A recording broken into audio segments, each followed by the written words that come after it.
Homazhe, kurora me lule dhe mesazhe përkujtuese për obligimet ndaj viktimave të luftës pati të shtunën në 28 vjetorin e masakrës në Qirez e Likoshan, të kryer nga forcat serbe më 28 shkurt 1998.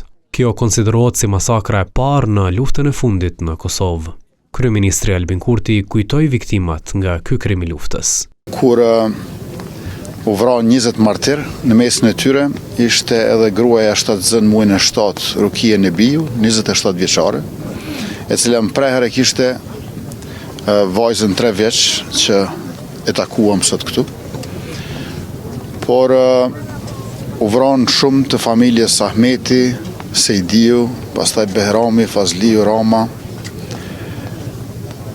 dhe 4 dëshmorë të ushtrisë shqiptare të Kosovës, të familjeve Regjepi dhe Gjeli, në një përballje të pabarabartë me forcat e Serbisë, të cilët për 28 orë kanë goditur, kanë shtënë me artilleri të rëndë, kanë pasur auto blinda dhe helikopter.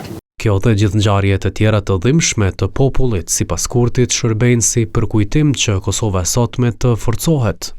Ta forcojmë ushtrinë e Republikës Kosovës, forcat e sigurisë Kosovës, në mënyrë që askush asnjëherë të mos guxojë më të na mësy. Edhe ish pjesëtar të UÇK-s e përfaqësues lokale cilësuan këtë datë si moment kyç në mobilizimin për luftë.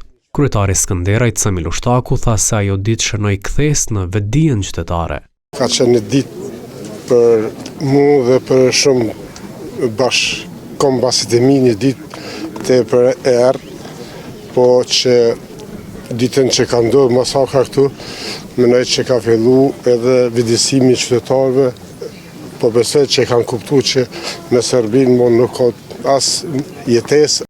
Edhe kryetari i Drenasit Ramiz Ladrovci theksoi se masakra shënoi fillimin e mobilizimit të madh të UÇK-s. Masakër që ka qenë ngritja vetdijes qytetarëve dhe ka qenë një fillim i mobilizimit madh të ushtrisë shqiptare të Kosovës drejt fitoreve.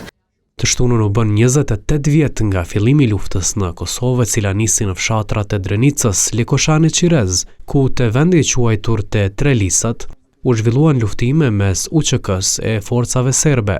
Në luftimet e zhvilluara mbetën të vrarë disa polic serb.